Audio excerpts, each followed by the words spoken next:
Oi, pessoal, a gente está de volta com o nosso Só Depende de Nós, nosso podcast. Oi, Pri! Oi, Tati. Gente, hoje a gente tem uma conversa muito interessante que surgiu de um assunto nosso aqui, eu e a Pri, a gente falou, acho que a gente tem que aprender mais um pouquinho sobre investimentos, sobre finanças. E a gente convidou o Vinícius Vale, ele está aqui com a gente. Seja bem-vindo, Vinícius. Meninas, obrigado pelo convite de vocês, uma satisfação estar aqui. É um grande prazer. O Vinícius, eu vou apresentar aqui, ele é gestor financeiro, especializado em investimentos. Ele também atua no mercado de finanças para médicos desde 2017. E ele é regulamentado no Brasil por todos os órgãos reguladores. Então, agora a gente vai conversar com ele, né, com a sua experiência, trazendo a sua experiência para duas médicas aqui que não entendem nada de finanças. Então, a gente queria saber um pouquinho, Vinícius, desde o básico, o que é finança, qual a importância de investir, né, não só para médico, mas também em geral. É possível outras pessoas investirem ou só médico investir? Conta pra gente um pouco sobre tudo isso. A gente tem um monte de pergunta aqui. Não, fiquem à vontade, podem me parar se eu ficar muito prolixo aqui. Mas, essencialmente falando, quando você está falando de finanças, você não está falando de uma circunstância de vida que toca um grupo específico. Ou seja, tudo gira em torno dessa materialidade do que é o dinheiro. Ou seja, cada um busca ele conforme as suas condições, conforme a sua capacidade de renda. E a questão toda é que, de um modo geral, aqui no Brasil, a gente tem uma cultura que ela tem um viés muito mais assistencialista. Então, ou seja, a gente geralmente conta com essa questão de um projeto de vida de longo prazo, como uma aposentadoria, por exemplo, como sendo algo que vai ser um benefício que a gente vai ter em função de uma contribuição junto ao governo, e a gente tem isso comprovado já de longo prazo que isso não faz sentido, ou seja, essa conta realmente não fecha. Né? Tem até uma brincadeira que se faz no mercado financeiro que INSS significa exatamente isso, né? Isso não será suficiente.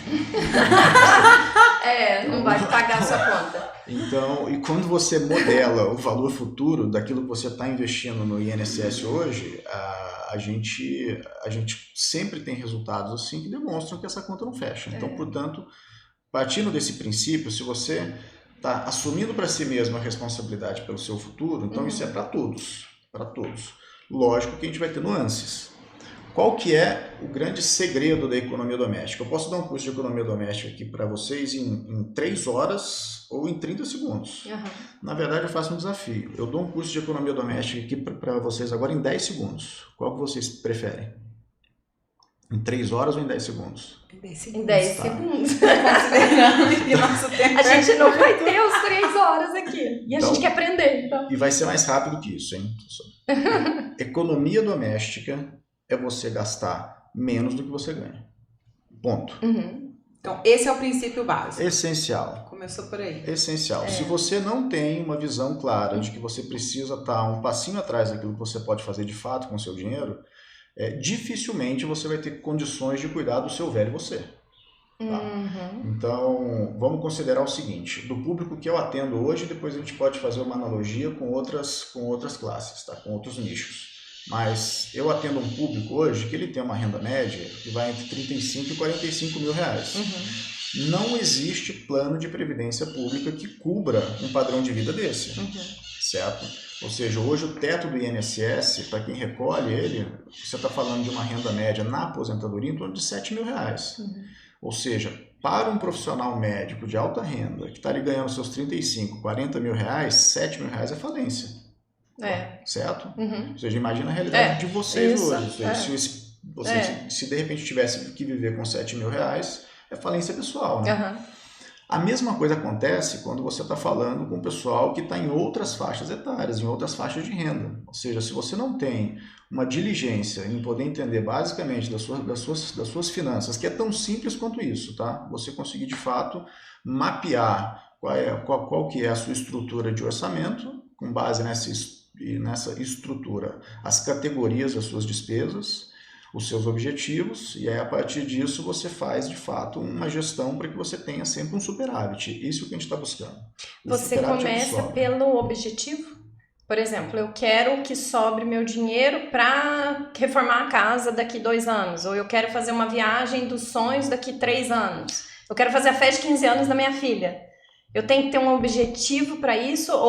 Porque isso aí é mais curto prazo. Sim. E aí a aposentadoria está mais distante, Exatamente. né? E aí da onde que a gente começa a colocar no papel esse? Você sabe por que eu mudei esse paradigma? Assim, eu tenho um cliente, ou melhor, ele não é mais meu cliente, mas eu sou muito grato a ele. Porque ele me demitiu, médico, ou seja, ele cancelou o contrato dele comigo. Depois de uma reunião, a gente já tinha feito umas 6 reuniões. E ele falou assim que ele não via sentido de continuar me pagando mensalmente para todo mês eu falar para ele que eu tinha que poupar mais. Cara, aquilo me instalou um negócio, eu falei, bicho, ele tá certo. Ele tá certíssimo. Ainda que tecnicamente o que eu tô falando para ele é exatamente o que ele tinha que fazer, cara, você não fala com um pai de família consolidado que tem alta renda e tudo mais que o cara tem que poupar mais. O que você tem que fazer? Você tem que construir, e isso vale para todo mundo, para qualquer faixa de renda. Você tem que construir a logística reversa da coisa. Por exemplo, eu não me preocupo hoje com concorrência, porque eu não concorro com outros profissionais da área que atendem no mercado de investimentos. Não é esse o problema. Se você tem um país hoje em que o IBGE tem uma projeção de que só 1% dos aposentados que a gente vai ter nos próximos anos vão ter condições de se manter com a sua própria renda, 99% vai depender de alguém. A gente está falando que a gente tem um mercado de 99% da população nacional para ser assistida com educação financeira. Tem muito mercado para todo mundo. Com quem que eu concorro hoje? Eu concorro exatamente com isso que você falou. Quando a gente traz um projeto de vida, a gente está trazendo um projeto de longo prazo e tangibilizando ele mais aqui no presente. Só que isso não traz uma gratificação imediata. Não é tão gostoso quanto você comprar uma coisa que você quer. E é com isso que eu concorro. Ou seja, é a viagem, é o acessório, é o carro novo, é uma reforma na casa que não tinha previsão nenhuma. Era um projeto de construção de uma casa que estava orçado num valor X e ficou 2 vezes esse valor. Esse é o concorrente que eu tenho. Ou seja, essa é a educação que tem que ser feita. Então, por que eu tangibilizo isso falando de projeto de vida, de sonhos, de objetivos? Porque ninguém investe quando começa a ganhar mais. Você nunca vai investir porque você está ganhando mais, porque agora você se organizou, porque agora... Não é aí que acontece o investimento, a poupança em si. O investimento acontece quando você tem uma necessidade emocional disso, assim como a gente consome por necessidades muito mais emocionais do que racionais, né? Então, seja, quando você tangibiliza, vocês que têm filhos, por exemplo, eu falo, olha, vocês têm a oportunidade hoje de que essas crianças façam a faculdade delas daqui a 5, 10, 15 anos, à vista. Se vocês pouparem hoje, sei lá, R$800 mês, R$1.000 mês.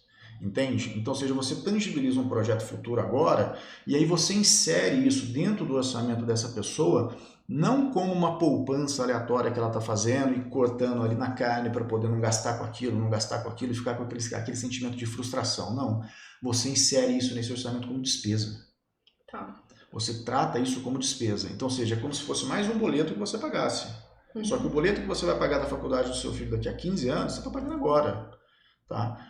Você insere os investimentos que você está fazendo na sua aposentadoria como um boleto que você paga agora. E você realmente trata isso como despesa. Eu mostro isso no orçamento do pessoal como despesa. Só que isso vai estar, lógico, investido numa carteira de investimentos e tudo mais. Então, é fundamental. São 2 coisas. Você tem que ter projeto. Ou seja, vocês já devem ter ouvido aquela frase, ela pode ser um tanto clichê, mas ela é bastante didática, né? Que quem não sabe para onde está indo, qualquer porto é destino, né? Assim, então, esse é o ponto. A gente tem que ter claro, assim, aonde eu estou, da onde eu vim, aonde eu quero chegar, o padrão de vida que eu quero ter, né? E isso vale para qualquer pessoa, né? Objetivo é fundamental. E planilhar, né? Porque às vezes se torna meio dolorido. Eu falo assim, você vai colocar na planilha os seus gastos e você vê ali o que de fato você está gastando e cortar excesso Não é tão simples assim, porque você considera que aquilo eu mereço, eu trabalho tanto, eu mereço para aquilo, e aí eu vou começar a cortar coisas de que eu gosto, né? Você tem que abrir mão Sim. e ceder de algum lado, já que você tá tendo. Então, quando você coloca na planilha, às vezes eu já me peguei fazendo isso, né? A gente, às vezes, fugindo da planilha, você tem que colocar na planilha, mas de fato você não quer sentar ali e ver, porque, puxa, aqui eu vou ter que diminuir, aqui eu vou ter que diminuir, então tá bom, eu vou ter que diminuir. Então é meio doloroso o processo, né? Não é tão simples sem sombra de assim. dúvida, sem sombra de dúvida. A única coisa que traz alguma gratificação disso é que você vê resultado. O meu trabalho é muito análogo ao de vocês. Ou seja, se eu chego aqui agora e falo com a Pri, eu tô com uma dorzinha aqui, como é que eu faço para poder passar numa sessão de rádio contigo? Eu falei, você tá louco, cara? Quem falou que você tem que passar comigo? Ou seja, eu não defino aquilo que eu vou fazer. Ela precisa ter um diagnóstico meu. Ela vai me pedir uma pancada de exames, uma pancada de coisas, ou seja, ela tem uma situação de normalidade do que é um paciente rígido, saudável, e de qual que é o meu quadro. Da diferença desses dois quadros, você define um procedimento. Ou seja, esse procedimento, em termos de saúde, é razoável de você fazer uma comparação disso, porque o paciente quer ficar saudável. Ou seja, um paciente oncológico, ele quer ficar saudável. Ou seja, ele espera isso, ele se dedica a isso. Ou seja, ele vai lá, ele faz aqueles procedimentos todos, sofre pra cacete, passa por aquela coisa toda. Mas, cara, se ele é abençoado e passa por essa situação toda, a ciência ajuda, Deus corrobora aquela coisa toda e dá certo. Então, tudo começa com um diagnóstico. Em termos de finanças, o diagnóstico é essa planilha que você está dizendo. Não tem que ser uma planilha complexa, não tem que... Eu tenho um cliente muito especial que ele faz livro caixa. É legal que você chega para poder fazer reunião particular. Ele chega. A gente faz livro caixa de empresa, né? Exatamente. Pessoal, é a mesma coisa, é a mesma lógica. É uma empresa. É uma empresa. E muito mais complexa do que a empresa que vocês tocam. Geralmente muito mais. Porque quando você fala da empresa que vocês trabalham, ou que vocês têm, tem toda uma infraestrutura para poder fazer esse financeiro, esse contábil acontecer, né? A hora que você realiza aquele lucro, ele entra na sua conta, é a sua empresa pessoal, ou seja, são seus filhos, a sua casa, o seu marido, é o conjunto da coisa toda que você está fazendo e que pode ser muito complicado, muito complicado. Né? Então a gente não tem que complicar ainda mais na hora de fazer gestão. Ou seja, uma planilhazinha simples, um livro caixa, tem aplicativos de sobra. Eu, particularmente, trabalho com aplicativos que são dedicados hoje por questões de conveniência ou de facilidade, mas quando você tem o diagnóstico disso, quando você tem o registro, e esse é o ponto que eu queria chegar, você, assim como na saúde, quando você chega para um paciente seu e diz o seguinte, olha, tem que mudar tais hábitos, ou tem que tomar tal medicação, tem que fazer tais coisas, fica muito mais razoável dele aderir a essas novas práticas, essas coisas todas, porque ele está na expectativa do benefício dele de ter saúde. Tá? Então, em termos de finanças, se você entende que quando você faz esse diagnóstico bem feito e você entende que existem alguns excessos, o que você está fazendo? Você está cuidando da sua saúde. E essa sua saúde é o que te permite, por exemplo, que você compre o principal ativo, isso pode parecer clichê também, mas é verdade, que é o seu tempo. Ou seja, se você não está comprando o seu tempo hoje, você está vendendo ele para alguém lá no futuro. Né? Você pode ter que depender de outras pessoas em função disso. Então, quando você começa a construir essa imagem de um projeto, daquilo que você quer fazer, com os recursos que você tem hoje, essa questão de você mergulhar nas suas finanças e colocar alguns limitadores para os seus gastos, não fica uma coisa tão dolorida assim, porque você consegue conceber as vantagens que isso tem. Né? Principalmente quando vocês começam a olhar, principalmente para os seus pares, com um olhar um pouco mais crítico, né? Não verbalizado, claro, só uma observação, as frustrações que esse pessoal passa. Né? Ou seja, imagina que, por exemplo, quando vocês estavam se formando ou estavam fazendo a sua residência, de repente um cara que dava aula para vocês na faculdade estava do seu lado, 2 ou 3 anos depois, quando você começa a trabalhar também, na casa dos seus 60 e poucos anos, se matando de fazer plantão para poder fazer a faculdade dos filhos, né? Então, assim, cara, de repente você olha e você fala, cara, eu não quero isso. Então, quando você traz esse cenário assim, um pouco mais tétrico da coisa, fala, cara, putz, se eu não fizer nada, fica fácil às vezes você falar o seguinte, poxa, eu não vou gastar tanto, ou seja, eu não vou pedir tanto delivery. Não vou pedir delivery todo dia porque eu posso, cabe no orçamento. Ou seja, passa o cartão, vai dar ali seus 200 e poucos reais, é factível. Mas quando você fecha essa receita toda, chega no final do mês, eu já peguei isso algumas vezes, tá? Clientes meus que estavam com despesa de delivery no mês de 10, 12 mil reais. Meu pai tem uma frase que ele fala assim, que o que você junta com a pá, você gasta com a colher de chá. Então, ele nunca fez planilha, mas eu acho que assim, eu tive um exemplo em casa, eu sei que é um privilégio, porque acho que existem poucas pessoas como ele nesse planeta. Sim. Ele nunca fez planilha, mas ele sempre gastou menos do que ganhava.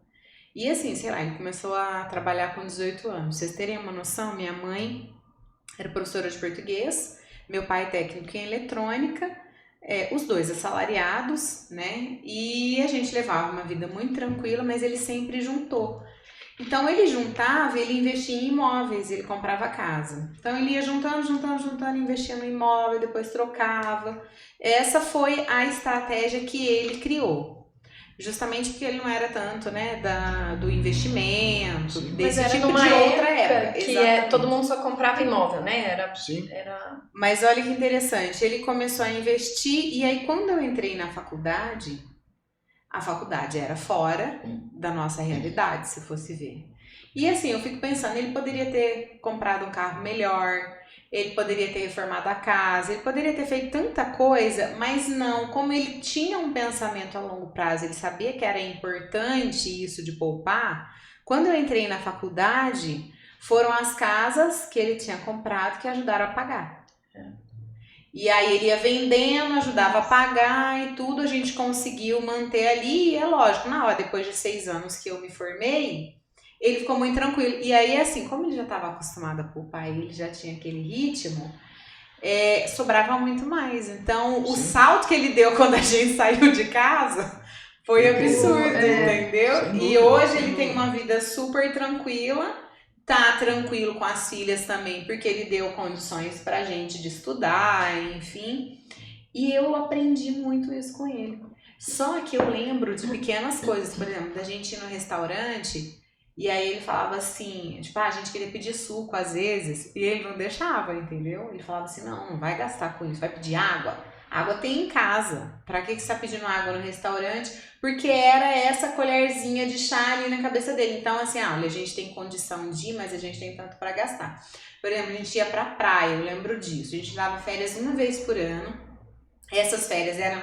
E aí a gente ia de uma maneira mais em conta, lógico. Então, assim, eu lembro, eles juntavam todos os irmãos, alugavam uma casa, dividia o aluguel da casa. A gente passava no Carrefour, fazia uma compra de comida para não ficar comendo fora. Quando ia pra praia... Ia fora de época. E quando a gente ia pra praia, eu lembro dele falar assim, ele dava nota e falava assim, ó, você tem tanto pra gastar hoje na praia.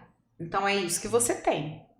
E aí a gente tinha que, por exemplo, você queria chupar um colher num dia, no outro dia você ia comer um camarãozinho, no outro você tinha que se organizar dentro disso. Educação financeira. Exatamente, de uma forma Prática. muito simples, exatamente. Então, isso daí acho que me ajudou muito. Eu nunca na vida gastei mais do que eu ganhava. E sempre foi algo natural, sem fazer planilha, eu sempre soube o que cabia, o que não cabia. E acho que assim, a questão da prioridade. Porque às vezes a gente é muito seduzido. Né? Hoje, na sociedade consumista que a gente vive, a gente tem seduções o tempo todo. Perfeito. Isso é um restaurante caro, é um acessório, carro, uma tecnologia, uma bolsa cara, enfim.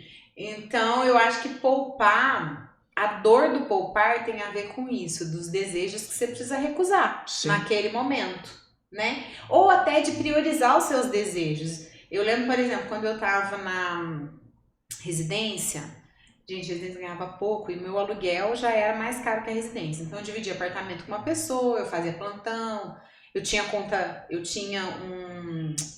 como é que chama? A minha faculdade eu saí com uma dívida. FIES. Não era FIES, era um da faculdade, um crédito. Crédito isso. educativo. Eu tinha um crédito educativo, então eu saí com uma dívida e eu precisava pagar aquela dívida. Então eu sempre recebia, tirava o dinheiro, pagava, então eu juntava. e pagava com 6 meses de antecedência porque eles me davam um desconto. Então, ao invés daquilo que as pessoas pegam e falam assim, você tem 9 anos para pagar, para que você já está pagando? Eu falo, para que eu vou pagar em 9 se eu posso pagar mais curto aqui, já eliminar isso? Perfeito. Porque, para mim, a minha prioridade era eliminar aquela dívida que eu odiava ficar endividado, porque eu acho que a dívida consome sua saúde. Total. Então, eu fazia isso, e aí, por exemplo, eu tinha algumas coisas, algumas regalias que eu não permitia. Eu gostava muito de vestidos de festa, na época tinha muita festa, formatura, não sei o quê. Então, eu juntava, eu falava assim, não, aonde eu vou gastar vai ser no vestido de festa. Então, quando eu tinha alguma festa, eu já poupava, falava, esse é o meu gasto. O resto, eu economizava. E economizava de todas as formas que vocês puderem imaginar. E poupar se torna um hábito? Se torna um hábito. Não é? Tem Que nem que- a Pri tem que falou, ser um né? hábito. Fica Porque- automático. Ah, fica Sem automático, sem porque dúvida. ela fazia, né? Não faz planilha, tem outras pessoas que precisam olhar para Sim. poder identificar e você já é natural, né? Você Virou um acostuma a vencer eu acho que você acostuma também a vencer essas dores, entendeu? hábito. É racionalizar. Porque às vezes a gente compra por impulso. Eu percebo muito isso. Às vezes no impulso você tá ali. Hoje internet, então, o povo instala esse monte de aplicativo de compra. Eu falo, eu vou eliminando, porque se Terrível. tiver. Aquilo ali é a tentação. É a mesma coisa que você tá Eu de encho meu dieta. carrinho da Shein todo dia. Eu não compro nada, mas eu não compro. Eu encho o Mas ela carrinho. é média. Eu vou lá, deve ter uns 100 produtos dentro do carrinho, mas eu não compro. Mas me satisfaz Mas é igual fazer dieta e encher a geladeira de doce. Você não pode fazer isso. Exatamente, esse é o ponto. Esse é o ponto. É muito prático isso que você está dizendo agora. Ou seja, você tem que fazer uma dieta, cara, você não vai se colocar exposto àquelas tentações todas de coisas que você tem que evitar. Então, a postura do seu pai é uma postura muito sábia. E você pode ver que um exemplo modesto, ele reverbera assim, de maneira muito prática, sem ele nunca ter parado para falar disso contigo. Você só foi vendo, É o você exemplo, né? você foi percebendo. Agora sim, pensem as crianças de vocês, elas estão vendo alguma coisa que é parecida com isso ou é tudo muito acessível? Ou seja, eu posso pedir, eu posso comprar, na hora que quer vem. Por quê? Porque esse paradigma está sendo formado na cabeça deles agora, não é?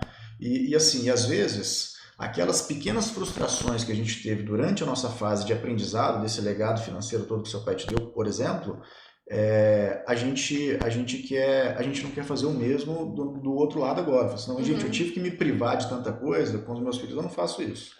Existe o lado compensatório, né? Exatamente. Eu passei por dificuldades, então meus filhos não precisam passar por isso. Exatamente. Né? Eu vejo... E é difícil você achar esse contraponto, né? Eu falo que às vezes é muito num combate. Porque a Catarina chega pra mim assim, ó, eu falo pra ela, Catarina, você olha pra minha cara, quer comprar alguma coisa. Ela fala todo dia, aí ela olha e fala, filha, eu não sou banco.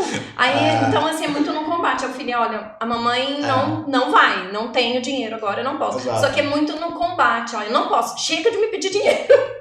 Então, talvez até para as crianças, né? Já tem acontecido de entrar nas escolas, no ensino, né, fundamental, Sim, sobre educação financeira, sem né? dúvida. Eu acho que é necessário, porque... Ô, Vinícius, mas esse é o básico, né? Então ele fala assim, hoje, eu tive uma época, então, que eu simplesmente só poupava. Então eu gastava menos, sobrava, e aí? Aí beleza, sobrou. Então assim, a gente já venceu essa O que eu primeira faço agora, barreira do poupar. Para quem já tá nessa segunda fase. Quem não tá, gente, vai ter que entrar na planilha. Se você não teve um exemplo, se você não aprendeu a poupar, não vai ter outro jeito, né? O jeito é Tem a que planilha aprender a para poupar, você. exato. Porque a planilha vai te ensinar a ter essa autorregulação, né? De você analisar, ver aonde tá vazando dinheiro. Começar a escolher suas prioridades. Exatamente. É isso. Pra mim, uma fase era o vestido de festa. De repente, em outra fase, foi o restaurante. De repente, em Uma outra viagem. fase, é uma... Exatamente. Sim. Então, fazer essas escolhas, né? Entender que não dá pra você ter lá a casa, Não dá pra fazer moderna tudo. com um carro, a não Com a ser nossa, que você... a não ser que né, você seja um milionário. Que não é a realidade da... Um youtuber. O youtuber ganha milhões. né? É só nós que não. Enfim, venci dessa primeira etapa de conseguir poupar. E aí? Aí, beleza. Agora, o que vai fazer? Vai comprar um imóvel, vai colocar na poupança, Vou vai pôr no CDB, no Tesouro Direto, E no você mercado tem ações, sei lá o quê. que, aproveitando essa pergunta da Pri, você tem que deixar uma reserva emergencial, Sim. entendeu? O que a Priscila contou até agora Deixar o dinheiro parado na conta, desculpa. Essa coisa, tipo, deixar Embaixo o dinheiro do colchão. parado na conta. Isso é crime. Embaixo do Tinha colchão. que ser preso, mas não vai. Porque existe, né, gente? E deixa eu falar, você pode deixar a conta zerada? A sua Ou conta não? Você bancária deixa zerada? 1.000, 2.000? Quanto você deixa nessa conta? E aí? Vamos por partes, então. Aquelas tantas perguntas quando em uma. você... Imagina assim, que tudo que você narrou até agora é 99% do jogo. Ou seja, tem um caso que o pessoal contava muito quando a gente fazia aqueles treinamentos de mercado financeiro, que era mais ou menos o seguinte, né? Chegava um principiante lá no mercado e ele perguntava pro cara, assim, poxa, eu tenho um tio que tem 10 milhões na poupança, cara, que conselho que eu posso dar para ele, né? E o cara virava para ele e falava assim, cara, se você tem um tio que tem 10 milhões na poupança, você não dá conselho, você pede. Por quê? Porque ele fez o mais difícil. Ele fez o mais difícil. Poupar é o mais difícil. Investir é uma grande commodity. Uma grande commodity. É realmente muito mais simples e muito mais fácil. Porque no final das contas, o grande desafio é você conseguir se manter superavitário no longo prazo, ou seja, sobrando dinheiro no longo prazo. Esse é o desafio de qualquer classe, tá, pessoal? Essa experiência de atender público de alta renda, de média renda, ou seja, tem que ter um superávit que seja de longo prazo. Tá. A partir disso, quando você vai investir, você tem que pensar em 3 aspectos, tá? Você tem que pensar por 3 lados. Eu faço uma metodologia que é uma metodologia que ela tá mais do que testada no mercado financeiro hoje, que é uma metodologia de investimentos baseadas em objetivos, a gente chama isso de Goal-Based Investments. Então, ou seja, você define uma série de objetivos, com base nesses objetivos, você aloca isso em classes de ativos que são específicas, tá? Então, ou seja, imagina que depois que vocês fizeram o trabalho de vocês de diagnóstico, o que vocês vão fazer com o seu paciente depois não é a genialidade que vocês tenham em termos de doutrina médica e vocês fazerem o que vocês quiserem. Isso já está definido. O que cabe para aquele paciente com aquele diagnóstico específico já está pensado. Você tem uma doutrina para aquilo. Tanto é que os casos que não são explicados pela literatura médica são casos excepcionais. Eles viram um case, eles viram um estudo, entra uma junta médica, todo mundo estuda junto, aprende junto. Investir é a mesma coisa. Quando você definiu esse diagnóstico financeiro, definiu esses objetivos, é errado você imaginar que, por exemplo, eu vou ser o responsável por trazer um grande retorno na sua carteira porque eu sou um gênio desse mercado para você. E não sou, eu sou a pessoa só que disciplina, que organiza isso. Então você começa definindo objetivos de longo prazo, de médio e de curto prazo. Se você é uma pessoa mais jovem, você tem um objetivo de longo prazo, esse objetivo, por exemplo, é a sua aposentadoria, a sua independência financeira, você tem prazo, você tem tempo para poder construir essa carteira, você parte do princípio que se essa pessoa tiver perfil, você pode assumir um pouquinho mais de risco. Então, ou seja, cabem alguns ativos de bolsa, de renda variável, cabem ações, fundos imobiliários, outros fundos de investimento. Ou seja, cabe você assumir um pouco mais de risco, porque você tem o tempo a seu favor, lógico, isso depende da recorrência do aporte, para que você possa ir reduzindo essa oscilação na sua carteira e que no longo prazo você constrói isso. Se você tem um objetivo de médio prazo, vamos supor, de 5 a 6 anos, você vai falar o seguinte, olha, eu vou fazer uma grande reforma aqui em casa e essa reforma vai custar, sei lá, 200 mil. Você faz um conjunto de ativos para aqueles 200 mil que talvez não vão ter o mesmo nível de oscilação e de volatilidade da sua carteira de aposentadoria. Ou seja, são outros ativos, é outra categoria. Você vai comprar ativos, por exemplo, indexados à inflação, talvez alguns títulos pré-fixados que estejam pagando uma boa taxa, pós-fixados, né?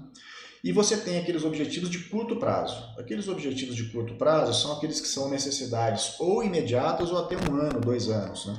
Aí entra, por exemplo, o que você falou da sua reserva de emergência. Você precisa ter uma noção, por isso que é importante você ter noção dos números. Você precisa ter uma noção razoável de quanto que você custa mensalmente, de quanto que a sua família custa.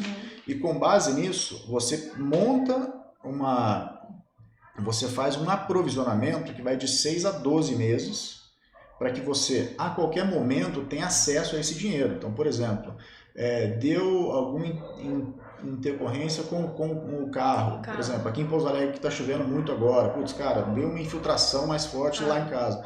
Esse dinheiro já está na conta, ele já está pronto.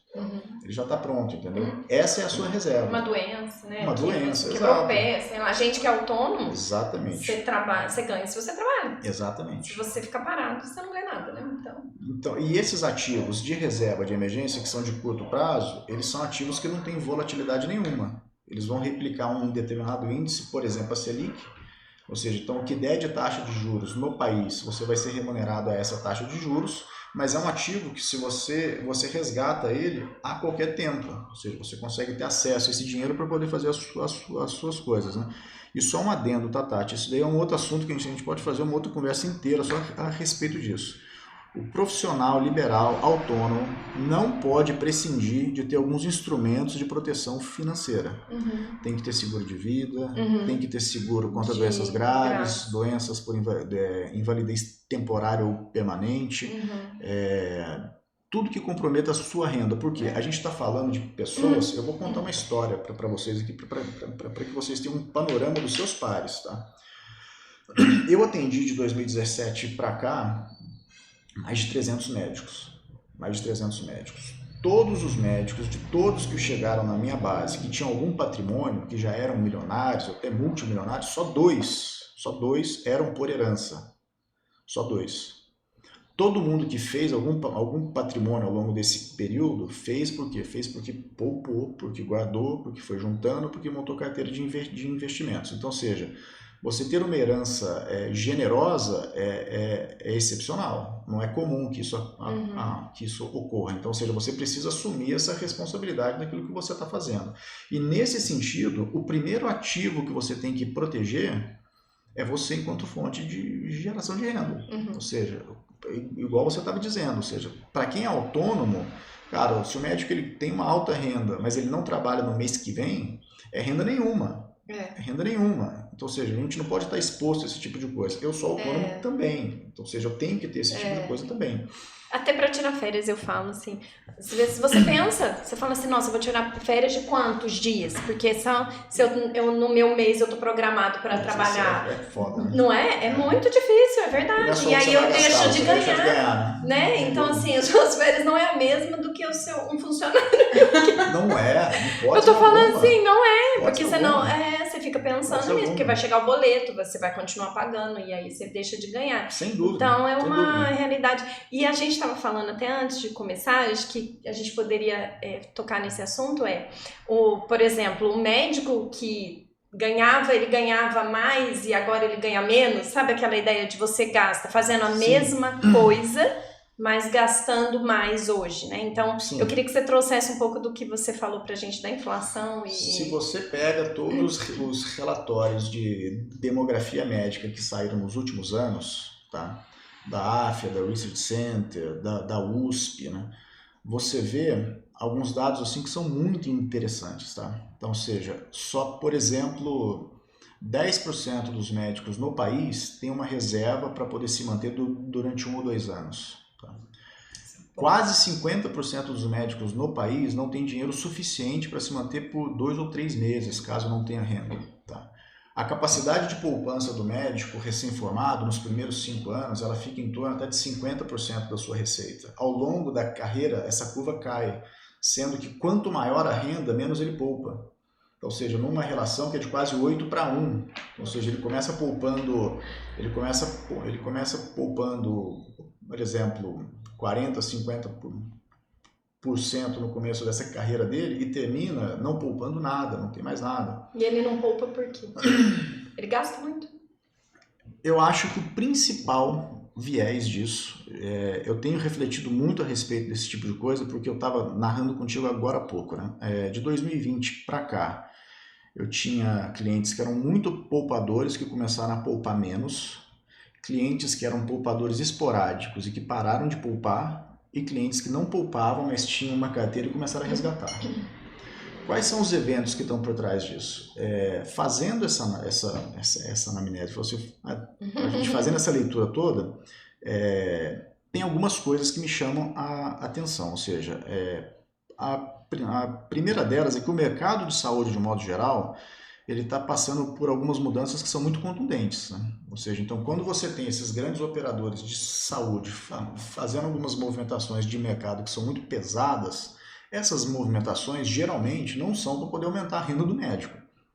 Ou seja, então... Eles determinam quanto que o médico vai ganhar. Exato, eles têm um poder de barganha muito grande em relação àquela mão de obra que eles empregam, né? Você tem a questão da dispersão da mão de obra médica no país, né? O Brasil hoje ele caminha para 600 mil médicos, né? Ele tem uma formação média de em torno de 30 mil profissionais mês. É o país que mais tem médicos. 30 mil? Desculpa, ano. Ano, né? Não é muito mesmo, é muito de qualquer forma. É muita coisa. É muita gente. É muita coisa. Você tem assim, uma pulverização excessiva de cursos de medicina, mas ao mesmo tempo você tem o quê? Uma restrição muito grande nos cursos de especialização. Uhum. Então, aquela mão de obra que geralmente é mais bem remunerada, que são os especialistas, essas pessoas estão ficando raras e estão concentradas no mesmo lugar. Então, ou seja, se você avalia isso em termos de teoria dos jogos, é natural que você entenda que essa competição vai abaixar a renda geral. Né?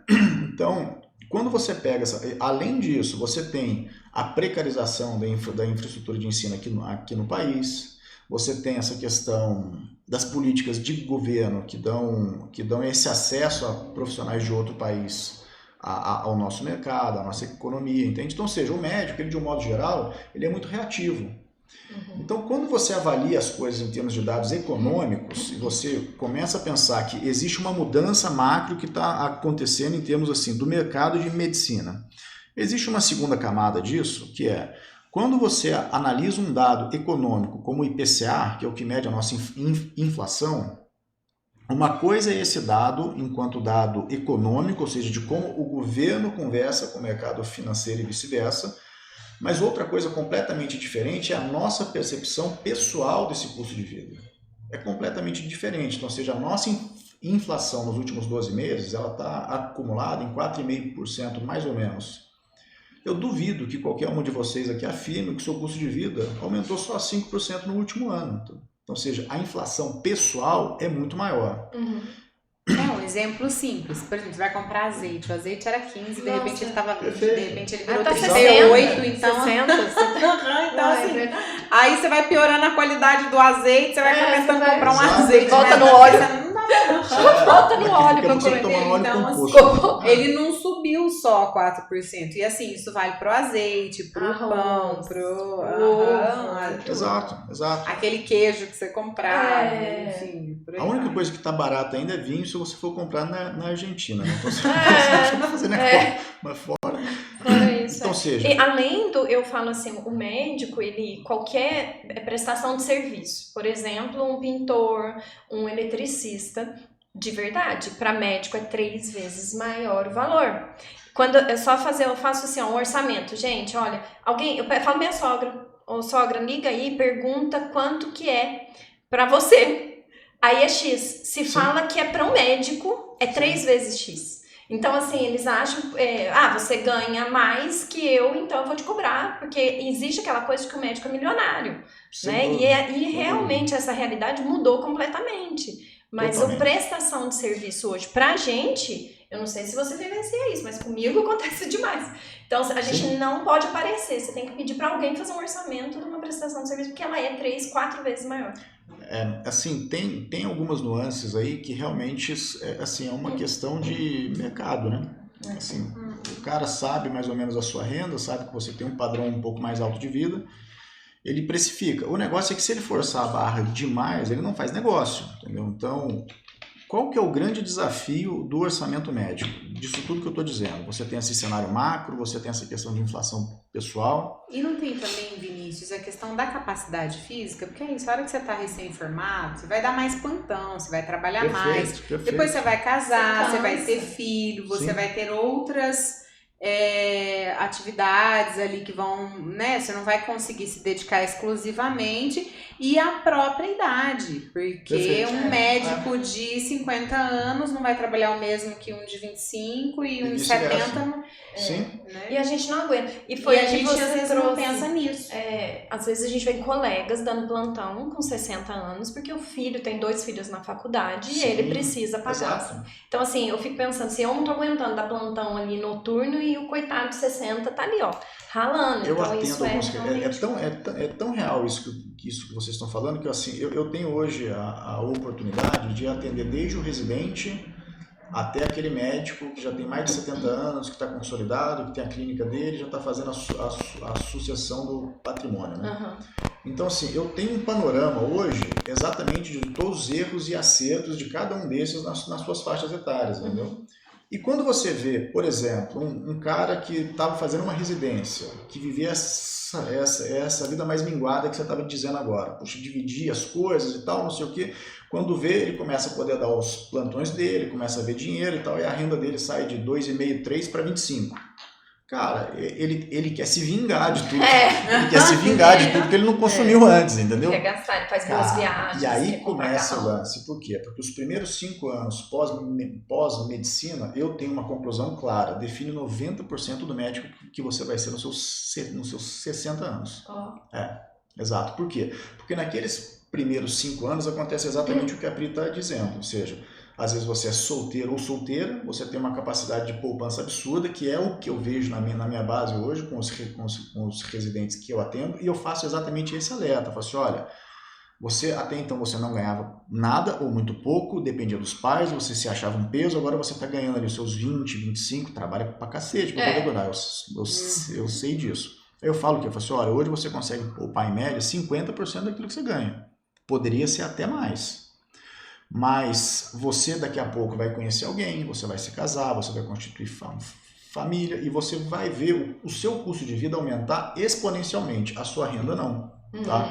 Porque o que eu pude notar, de um modo geral, até o seu, na ordem, assim, isso sendo bem nichado, um número bem intramuros aqui para que vocês vejam, até a ordem dos seus 30 mil reais, aqui na nossa cidade, por exemplo, é muito factível para esse médico. Se o cara não for preguiçoso, tiver boa disposição, fizer um bom relacionamento com os pares, para que ele tenha indicações, para que ele mostre boa vontade, é competente, ele vai fazer uma renda dessa. Dessa renda para cima é outra história. O cara tem que consolidar carreira, tem que consolidar nome, tem que consolidar parcerias, tem que participar de grupo forte. Por quê? Porque o mercado de medicina é um mercado muito competitivo, muito fechado em todos os lugares. Assim, tem algumas cidades que o pessoal me relata coisas assim que a coisa parece comportamento de máfia até, entendeu? É sério, é difícil, é fechado, não tem espaço, não tem conversa, não tem nada. Então, ou seja, até onde você consegue chegar, o que você estava dizendo, cara, é muito claro que a sua curva de produtividade ela é descendente. Então, por isso que o foco agora, no momento tangível, aquilo que a gente tem na mão, é o quê? Exatamente comprar o seu tempo, comprar a sua liberdade, a sua independência, para que lá na frente você não dependa desse tipo de coisa, salvo por situações muito excepcionais, né? E isso é um esforço que tem que ser feito agora. Ou seja, quando a gente fala de todo o paradigma psicológico que existe em torno de finanças, de cortar uma despesa e tal, a gente não está falando de você desenvolver aquele sentimento de mesquinharia, ou aquele é um argumento muito genérico, assim, sabe? Do pessoal fala assim, eu não quero deixar de viver para fazer esse tipo de coisa. Tá, cara, mas o que na prática é deixar de viver? Você vive mais se você compra aquela coisa cara que você quer? Cara, talvez não, porque o ônus daquilo no longo prazo vai te tomar tanto tempo que você vai viver menos, sabe? Vai te cobrar outras coisas. E insisto, não que não possa, mas é como a Pri disse, cara, o universo de desejos que a gente tem, ele é infindável. E o mundo está pensado num grande esquema de engenharia social para que você seja sempre impelido para consumir aquilo, entendeu? Então, ou seja, essa gratificação imediata, ela é muito forte e é com isso que a gente está lidando, né? Então, se você não tem uma análise crítica disso, se você não tem esse sentimento de que, cara, se eu não estiver fazendo algo aqui agora por mim, eu estou fazendo só pelos outros e lá na frente isso pode me fazer muita falta, dificilmente a gente vai tomar alguma atitude em relação a isso. Olha, me veio até, você falando aí, me veio uma questão de autoconhecimento, de você saber o que é realmente importante para você. Sem dúvida. Né? Porque se você não tiver o autoconhecimento, realmente fica mais difícil você saber o que é verdadeiramente importante para você. E aí você vai ser sempre impelido a comprar, você tá sendo bombardeado o tempo todo. Você pode?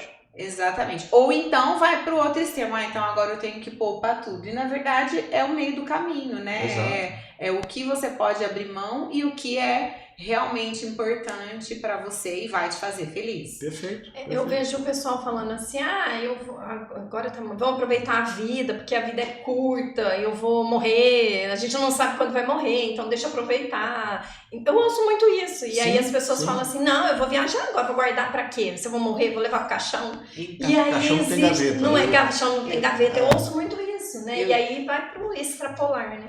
Eu tenho uma outra experiência dentro de casa, que a minha avó, quando casou com meu avô, né, eles tinham uma vida boa, e a minha avó veio de uma família que tinha posses que foram passando as heranças ao longo da vida. E casada com meu avô era a pessoa que não poupava nada. E o meu pai Seu avô conta... era, Gastão? Meu avô era, da parte materna. Interessante. E o meu pai conta que via... Geralmente é a mulher, né? O povo fala que é a mulher que... Então, não era. Cara, mas antigamente não. Era. Antigamente não. Era os velhos que era. O cara metia com jogo, mexia com mulher, mexia com um monte de coisa, queimava grana. Então, aí o meu pai conta que assim, olhava e falava, nossa, ele trocava de carro. Tipo, tava sempre com um carro zero. Tava Era vislumbrado. sempre com o carro do ano, entendeu? Então, assim, ele recebia herança, lá e pá, queimava num carro, queimava em alguma coisa. Que meu tio chegava de chofer, né? Então, assim, umas coisas muito... E assim, ele morreu sem nada. No final da vida, assim, tava lá no testamento, deixa 5 filhos e só. Interessante. Nada, zero. Ele e a minha avó. Ele queimou o dele, o da minha avó. No final das contas, eles tinham só a aposentadoria, que não, né? Mal pagado que você come. E aí os filhos também ajudavam. Por sorte, tinham 5 filhos. Aí eu falo, né, nessas horas você tem que ter muito filho pra dividir as despesas que os pais dão. Mas totalmente sem programação. Tive um tio que já poupou demais. Pra você ter uma noção, ele não comprava nem jornal. Ai, ficou avarento. Esse que é o problema. É outro viés. E era muito triste. Era muito triste você olhar e falar, gente, ele morreu, ele deixou. Mas ele deixou tanta coisa. E ele não tinha nem filho. Pra quem deixar. Olha que coisa horrorosa. E não tinha vivido. Você olhava assim, ele levou uma vida. Eu lembro de na casa dele, era uma casa gigantesca, mas era uma casa escura, cheia de coisa em cima do sofá, assim, protegendo o sofá. Porque, assim, sabe, você nem sabe o sofá. Você imagina o grau de... Sim. Então, é muita avareza mesmo, sem dúvida. Eu falo assim, esses extremos, eles são complicados a longo prazo. Pra você olhar pra sua vida e falar, poxa, a vida que você viveu... Ela tem que valer a pena, né? Uhum. E a do meu avô, por mais que, beleza, pode ter sido muito bom trocar de carro e nananã, só que chega um momento em que a conta vai chegar e ela não vai fechar. E aí o final fica sofrido de uma maneira que você fala, meu Deus, se tivesse sido feito um ajustezinho lá atrás... Eu vivencio isso com meu pai, né? Meu pai, ele tinha uma loja, uma fábrica de lustre. Então ele trabalhava e aí ele criou uma fábrica grande de lustre e era desse. Ele trocava, eu lembro do meu pai, que saía um carro zero do ano, lá o modelo, ele trocava de carro zero a toda, só chegava assim, não tinha nem usado o carro, já trocava zero. E isso foi, então a gente estudava escola boa, escola particular e tal. E ele foi ganhando, nunca teve dinheiro, sempre foi muito simples, foi ganhando dinheiro e resolveu gastar se vislumbrou também com mulher, com bebida, com tudo. E aí ele fazia amizade com um jogador de futebol famoso, cantor famoso e tal. Sério? Só que aí eles podiam manter, né? Meu pai ficou numa realidade que, então aos 40... Galinha acompanha papo, né? Aí 42 anos, ele, assim, onde estava meu pai quarta-feira à tarde, jogando futebol. Na fazenda de um cantor famoso. Então eu falava assim, nossa, então a gente lembra disso. E minha irmã, muito jovem, que ajudava ele na fábrica. E ela não deu conta, ela tinha 18 anos, nem isso. E aí ela falou, pai, eu não consigo tocar a fábrica sozinha. E ele, não, minha filha, fica aí que eu tô indo jogar futebol. Ele se aposentou aos 40 e poucos anos. Sem poder fazer isso. Sem poder fazer isso. Ele tinha uma essas estrutura... histórias de vocês, elas me dão tanto insumo, assim, tanta Você coisa. acredita? Ele Ele perdeu tudo. Ele perdeu tudo. Isso. Hoje ele tá comigo, neste momento que ele fez uma cirurgia recente, ele vive, ele só recebe a aposentadoria do governo. Sim. Ele vive às nossas custas, são as 4 filhas que pagam para ele sobreviver. E eu falo pra ele, pai do céu, você gastou tudo, não sobrou nada. pouco, né? Não tem nada. Hoje ele tem as 4 filhas, os 5, porque eu tenho mais um irmão. Então, assim, são 5 filhos, é isso que ele vai deixar quando ele morrer. Mas E não é uma coisa que eu falo assim, o que acontece? Ali na faixa dos 30, 40, a pessoa tem esse... Né, ela fica deslumbrada, gasta tudo... E aí, tudo bem. Aí, quando ela chega nos 60, que ela já não tem a capacidade física, que vai chegar a essa conta, você vive até os 80. Então, assim, você vive um tempo. Porque às vezes as pessoas olham assim, mas eu vou torrar tudo, vou viver muito bem 40, 50 anos, depois uns 2, 3 só eu aguento. Só que não é 2, 3, gente. Isso, a expectativa de vida hoje é muito longa. E a nossa geração... vai viver até os 100, então vai ser tem que ter uma reserva grande disso. Se você não tiver e não se preparar para isso... Se você não tiver uma gestão financeira, tá a língua. Vocês já ouviram aquela anedota que fala a respeito da sina assim, do brasileiro, que é avô rico, filho nobre, neto pobre. Né? Eu sou dessa história. Né? Assim, o meu bisa lá atrás era um latifundiário forte... O meu avô já foi funcionário público e quando eu cheguei não tinha mais nada. Na minha vez de ser adulto, não tinha mais patrimônio, não tinha grana e tinha uma puta de uma inflação que tá ainda. Você perdeu a chance de ser herdeiro. Exato. Então assim, cara, tem que começar do zero. Então vamos lá. Mas hoje eu tenho uma oportunidade muito particular assim, de acompanhar alguns médicos que já estão se aposentando, que chegaram numa condição legal e tal. Então, de tudo isso que a gente está falando, é legal que você tenha grana, você tem que poupar. De fato, as pessoas são muito mais longevas. Hoje eu faço um cálculo de projeção de aposentadoria. Eu sempre faço exatamente com 100 anos. Então eu falo pro cara, bicho, a gente tem que juntar grana até os 65 e a gente tem que ter grana o suficiente para que você viva mais 35 anos mantendo aquele padrão de vida. Então, ou seja, essa fatura não é pequena. Então, ou seja, se você começa antes, ela fica mais barata, né? Ela fica mais barata, então... Isso é importante, é fundamental. Começar o quanto antes. E aí nesse experimento todo, quando você fala de considerar que você pode ser de fato uma pessoa longeva, que você vai ter dinheiro, que você vai estar construindo esse patrimônio pensando nesse tipo de coisa, o que eu pude observar em relação a esses médicos? Dinheiro é muito importante que você tenha, mas acima de tudo, o que faz uma pessoa ter o mínimo de dignidade quando ela está mais velha é o quanto ela é amada. Dinheiro não resolve isso. Dinheiro não resolve isso. Ou seja, você pode ter ali um lastro que você gera para que seus filhos cuidem de você, para que eles façam, mas ser amado é muito mais importante do que você ter dinheiro. Gente, essa questão de ter dinheiro na terceira idade é uma invenção do século XIX, tá? Até então, você já partiu do princípio de que os filhos iriam cuidar dos pais. Isso é uma coisa recente, tá? Com essas mudanças todas que a gente teve em termos de padrão de sociedade, essa coisa toda. Até então, um filho, ele já começava com esse sentimento. Eu lembro de ouvir isso de senhoras que eram as minhas tias lá, tias vizinhas, assim, na cidade que eu morava, elas cuidavam dos pais. Então, seus pais já estavam com seus 80, 90 anos, ela tinha 60 e poucos, entendeu? E eu lembro dela contar, falou assim, não, assim, o meu pai sempre foi meu. É como se tivesse um acordo entre a família de que, não, quando chegar a vez dele ficar geralmente a solteira, adoentado, é meu. Responsabilidade minha. Então, hoje a gente tem esse artifício porque as famílias, de um modo geral, é muito difícil você ter uma família funcional hoje, né? É um desafio enorme. Assim, é uma questão que é social, que é muito mais complicado do que tudo aquilo que a gente está vendo. Mas ser amado ao longo desse processo todo é mais importante do que você ter renda. Então, um exemplo disso, por exemplo, é seu pai. Cara, porque se não fosse... Depois de tudo que ele fez. Se não fosse, exatamente, a gente tá cuidando. exatamente. Assim, é bíblico isso. Assim, se você quiser entrar em assuntos assim, bíblicos, assim, cara, tem umas 30 passagens na Bíblia a respeito de dinheiro, dessa coisa toda. Lá tem doutrina o suficiente para você poder conduzir as coisas, entende? Mas o fato é que se ao longo da construção desse processo, como o tio da Pri que ela tá falando, cara, que chegou velho milionário, cara, mas é uma pessoa avarenta, é uma pessoa difícil, cara, ele até vai ter alguma coisa, mas pode ser muito explorado, a turma vai querer a grana dele, o pessoal não vai pegar dele direito, sofre muito. O avarento sofre demais, eu acho que não sofre consegue, demais. porque ele sofre Dói, a coisa dói pra ele Eu visceralmente acho que quando você mexe, visceralmente, tá? Ele se matou. É mesmo, Pri? Olha. Que coisa dramática, hein? Olha Que só, situação. você vê? Se matou enforcado entre Natal e Ano Novo.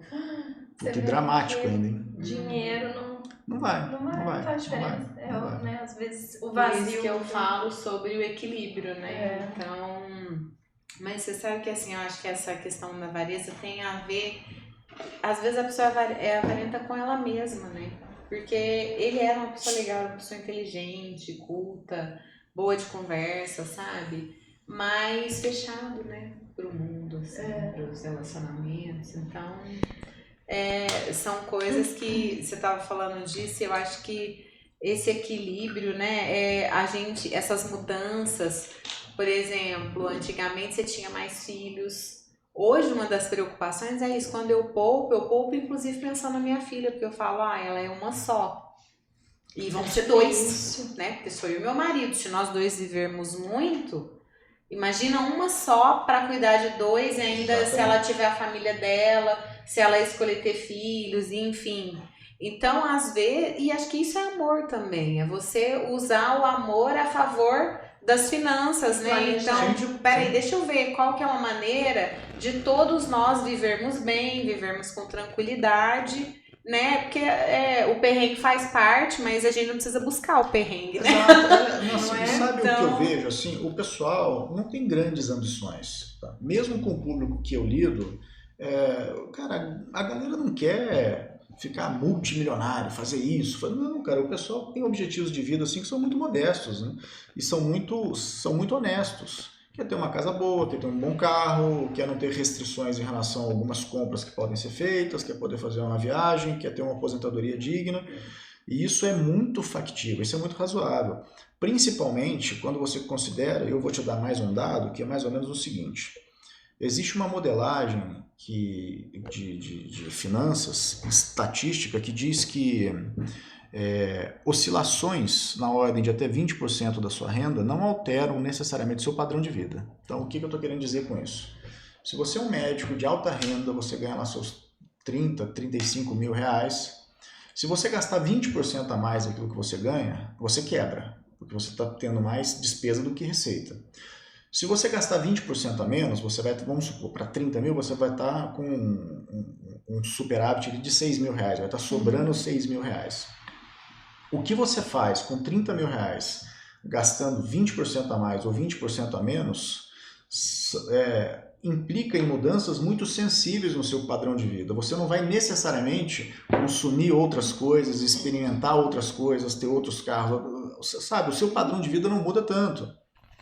Ou se muda é muito irrisório o negócio. Então, ou seja, você tem uma margem, e esse é um número com o qual eu sempre trabalho com o pessoal, é achar esses 20%, entendeu? Ou seja, onde que a gente consegue fazer algumas alterações, como a gente tem um dado estatístico para poder fazer isso, a gente consegue inferir que, cara, realmente dá para chegar nesse número sem que tenha que cair naquilo que você estava falando. Eu falei, cara, eu vou ficar frustrado porque eu estou cortando uma coisa que eu gosto, outra. Não é disso que se trata, né?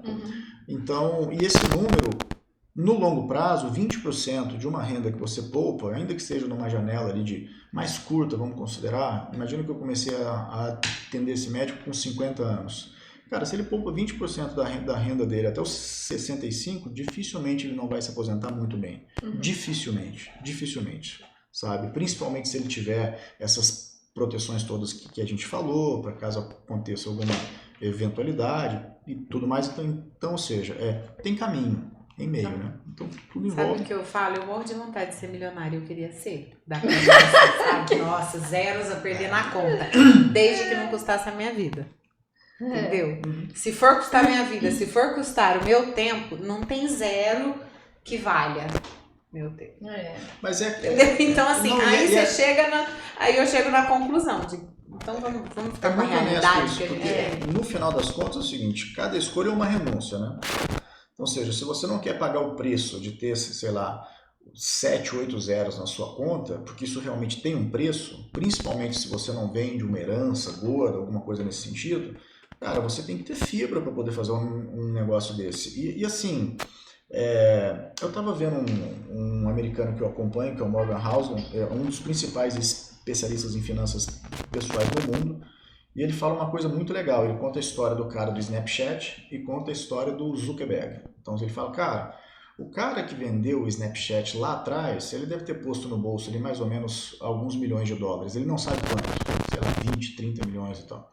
Esse cara pegou essa grana dele e o cara só curte a vida. Cuida da família, faz as coisas e tal. Cara, um baita de um patrimônio. Assim, ele tem que errar muito para ele poder perder essa grana. O Zuckerberg, que tem um patrimônio que está entre os 10 maiores do mundo, aí esse Morgan Housel ele comenta uma coisa que é muito interessante. Ele fala, cara, eu prefiro ser aquele outro milionário que está curtindo a vida ao máximo do que ser o Zuckerberg agora, que é odiado pela metade do mundo. Então, assim, porque o cara não pode ter uma vida pessoal, ele não pode fazer nada. O cara que fundou o Snapchat, ninguém nem lembra dele, ninguém nem sabe onde que ele tá. Não sabe. Se passar do nosso lado, a gente não... Então, esse é o ponto. Quando a gente fala de poupança, de investimento no longo prazo, pensando nisso e naquilo, qual que é o nosso número de ouro? Aonde que a gente quer chegar? Quanto que a gente precisa para ter aquele padrão de vida que você fala assim, cara, as contas estão pagas, os filhos estão cuidados, eu sei que eu tenho essa segurança de que se eu viver até os 100 anos, a grana vai dar. Conhece a história daquele milionário playboy aqui no Brasil, o Guilherme Guinle? Jorginho Guinle, né? E ele conta exatamente essa história. Eu já vi um filme, acho que... Ele fala exatamente isso. Falei, cara, eu tinha muita grana, eu resolvi que eu não ia trabalhar, que eu ia torrar a grana toda. A única coisa que eu calculei errado quanto tempo eu ia viver. Que ele achou que ele ia morrer, achou que com 70 e poucos ele viveu mais. E aí o que aconteceu? O dinheiro realmente acabou e aí ele morou de favor no Copacabana Palace. Porque ele, né? Porque todo mundo conhecia. Não, e que era dele. Era da família dele, né? Não. Então, assim, errou nas contas, né? Errou. A gente tem que saber o nosso número. Tem que ter uma noção do nosso número. Ô Vinícius, pra a gente... O nosso tempo já tá, assim, apertado, vontade, mas eu vou tirar, assim, quais as maiores dificuldades que você vê em relação ao seu público? O que eles trazem pra você, assim... Aquele que não dá certo, é aquele que você aprendeu com o seu cliente, mas ele te demitiu. Quais as dificuldades? O principal gargalo é a questão de que 99,999% dos médicos que chegam na minha base, eu começo a fazer o atendimento deles, eles têm um orçamento que é totalmente reativo, nunca é preditivo. O que eu quero dizer com isso? Você tem mais ou menos uma noção de quanto você ganha, uma noção de quanto você gasta e uma noção de quanto você pode fazer sobrar. Tá? E você só reage a esse orçamento à medida que as receitas e despesas ocorrem.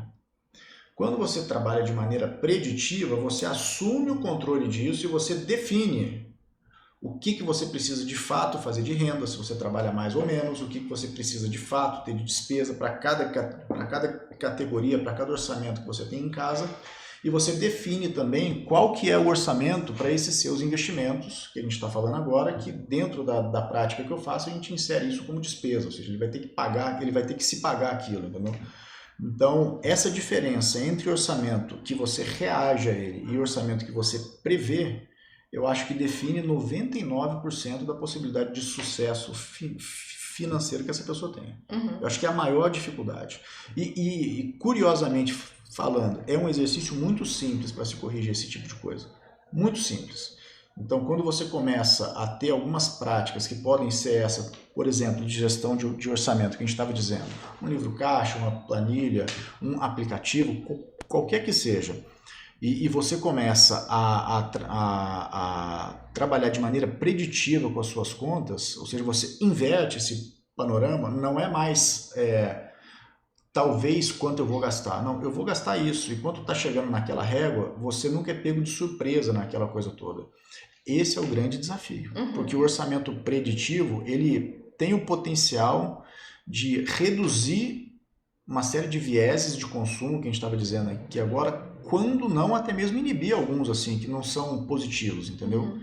Então, eu acho que durante os primeiros 6 meses de consultoria com o pessoal, eu sempre foco nesse aspecto. Por quê? Porque quando esse trabalho é bem feito, quando isso acontece, o resultado depois, no longo prazo, vem muito fácil, muito fácil. Eu tenho alguns cases assim que são fantásticos. De 6 anos atrás, a gente começou uma conta com 450 mil, hoje está com 3 milhões. Assim, não tem herança, não tem nada, entendeu? Mas teve muita poupança e muito o quê? E muita previsibilidade em relação às contas. A gente sempre teve tela disso, a gente tinha tela. Esse mês a Unimed pagou tanto, o hospital pagou mais tanto, o particular foi tanto, e eu fiz um outro procedimento aqui que foi mais tanto e tal, a gente tinha aquela receita, beleza, agora a gente vai alocar isso nisso. A casa custa tanto, a filha custa tanto, a esposa custa tanto, o carro custa tanto, ou seja, a gente foi definindo esse tipo de coisa. Esse exercício, pessoal, replicado ao longo de 7 anos, esse exercício que transformou esses 400 mil em 3 milhões. Né?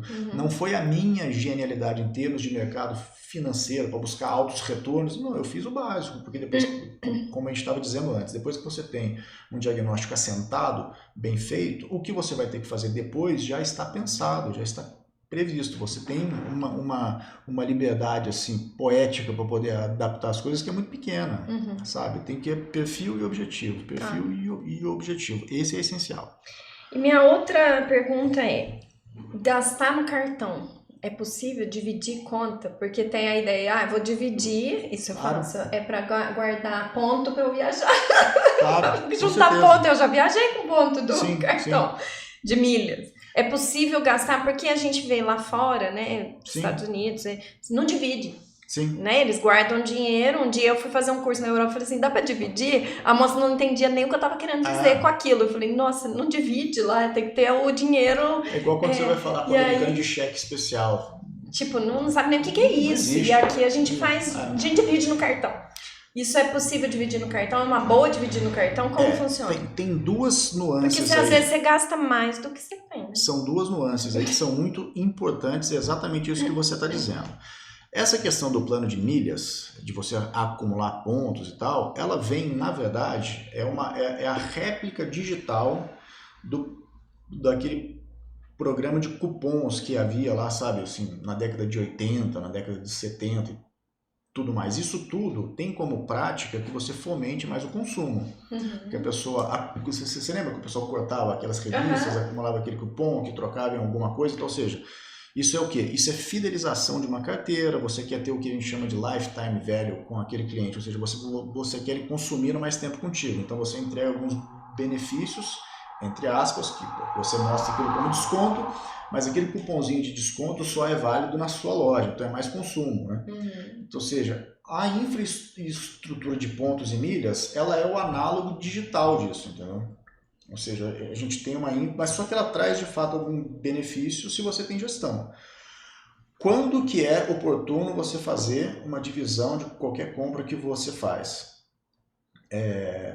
Quando você tem claro de que o benefício de você pagar à vista não existe.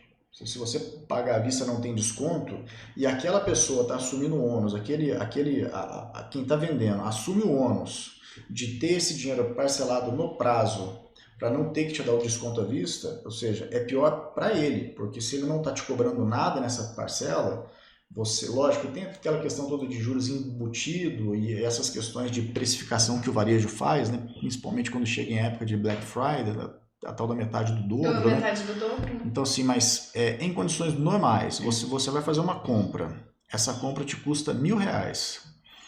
Você não está com aqueles R$1.000 para poder pagar ali na hora, você não quer comprometer tanto o limite do seu cartão ou alguma coisa nesse sentido. Você fala, cara, eu vou te pagar à vista. O cara não te dá 10, 15% de desconto para você poder pagar à vista, mas aceita receber aqueles R$1.000 em 10 vezes. Cara, parcela. Entendi. Parcela. Entendeu? Porque a minha dúvida é assim, mesmo que você tenha uns R$1.000, às vezes você pega então 900 e deixa rendendo e vai pagando aí. Exato. Porque Você vai colocar o seu dinheiro para render em outra só que aí você só tem que tomar o cuidado para não esquecer que você gastou esses R$1.000. que as Que acho coisas que têm esse é o limite. problema. Acho que ele tem que entrar na planilha, né? Você Tem precisa que ter planejar, o você tem que ter controle tela. de que, ó, não. Existem alguns Um gasto ali que ainda não foi financistas assim que eles são assim categóricos em relação ao uso de cartão de crédito. É para usar e é para usar só isso, entendeu? Eu acho que tem alguns pontos assim que você tem que considerar, alguns vieses, entendeu? Porque o que ele está dizendo é o seguinte, é o que a Pri estava comentando, você deixa a sua grana aplicada e você consome o crédito sem juros que aquela outra pessoa está te cedendo para que você não mexa necessariamente no seu dinheiro. Isso faz sentido, tá? Mas, ao mesmo tempo, quando você está falando disso, você está abrindo a possibilidade de uma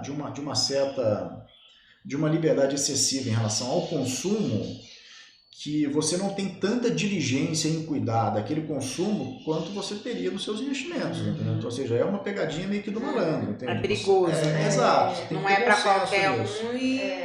Então, É a ideia de você alugar, às vezes, um imóvel e não comprar o imóvel, né? Porque, às vezes, um Pois imóvel é, você vai gastar 2 milhões, você vai investir lá 2 milhões para comprar seu Cara, imóvel, mas ou assim, você vai alugar um imóvel. toda vez que essa pauta chega, eu falo pro pessoal, cara, eu tenho argumento matemático financeiro para que você compre essa casa e eu tenho argumento matemático financeiro para que você não compre. Legal. O que eu penso em relação a isso? Eu acho que toda família tem que ter a sua casa, tá? Ponto. Quando você pega um monte de influência falando, poxa, pega o dinheiro da sua casa, você não vai investir, então, você tá vendo um cara, às vezes, que é um multimilionário, que ele vai comprar a casa dele à vista a hora que ele quiser. Isso.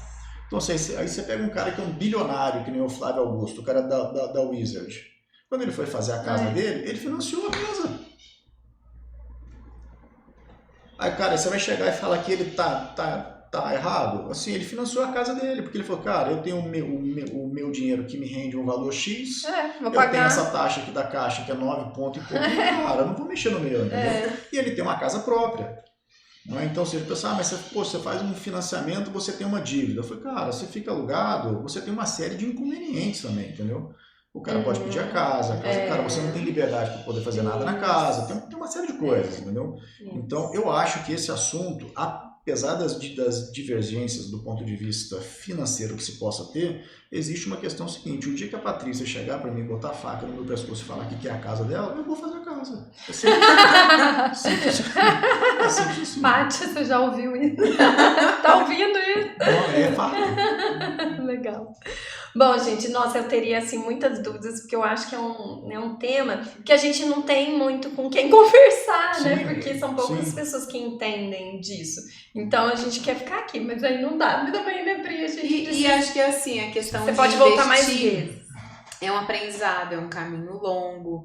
Então, às vezes, a pessoa junta. Para quem tá nessa fase, olha, já não junta nada. Já aprendeu aí uma forma. Já tentou juntar, não teve sucesso. Tá aí o Vinícius que vai ajudar a facilitar esse caminho, né? Eu falo, é igual a saúde. Você, às vezes, não sabe por onde começar a cuidar. A gente ter esse médico, advogado, contador, a gente tem mania de procurar só a hora que já deu problema, né? Então a gente precisa começar a desenvolver esse olhar de vou começar a cuidar antes, né? E cuidar das finanças também tá aí. Você já tem inclusive profissionais para isso, para te orientar, né? Para ajudar. E uma coisa que eu acho que fica muito legal, se vocês quiserem fazer, é ver como que... É porque é o seguinte, hoje a gente falou, talvez dentro de uma camada muito mais introdutória em relação ao assunto e ver o que o pessoal tem de perguntas que a audiência de vocês tem ao longo desse tempo agora, que se tiver demanda de que a gente faça um comentário um pouco mais técnico, ou seja, como eu poupo de fato, e depois que eu poupei, legal, no que eu tenho que investir, aonde que eu abro conta, como que eu faço esse procedimento. A gente pode entrar num viés um pouco mais prático, mais técnico, do como fazer, entende? Eu acho que é isso, trazer até esse caminho. Hoje, né? Mas foi muito interessante, foi meio que uma base, né? Foi muito interessante. Eu acho que também isso, para dar essa continuidade, para quê? E agora? que eu vou fazer com toda essa informação, Exato, né? Para onde que eu vou? Eu procuro o Vinícius, mas legal, tudo bem, eu acho. Mas o que mais eu posso aprender? Exato. E para onde Quais eu são posso os livros, quais são as fontes, onde que Isso. você pode pesquisar. Muito interessante. É muito novo para muita gente, né? Pra gente também. Sim, sem dúvida, sempre. Ô, Vinícius, muito obrigada. Eu que agradeço o agradeço. convite, Que imagino bom. que isso foi uma satisfação estar aqui com vocês, são muito queridas, assim, a gente já se conhece há algum tempo e fiquei muito feliz com esse convite. Se eu puder ser útil outras vezes, eu fico à disposição de vocês, tá? Muito bom. Vai ser. Vai ser. Tá bom? Obrigada. Muito legal. Pessoal, coloca pergunta aí no Spotify, no YouTube, a gente lê lá e aí a gente já monta o próximo podcast a partir daí. Muito obrigada pela companhia de todos. Pri, um beijão. Vinícius, Beijo. até mais. Obrigado, pessoal, audiência. Até Obrigado o pela atenção de próximo. vocês. Um abraço.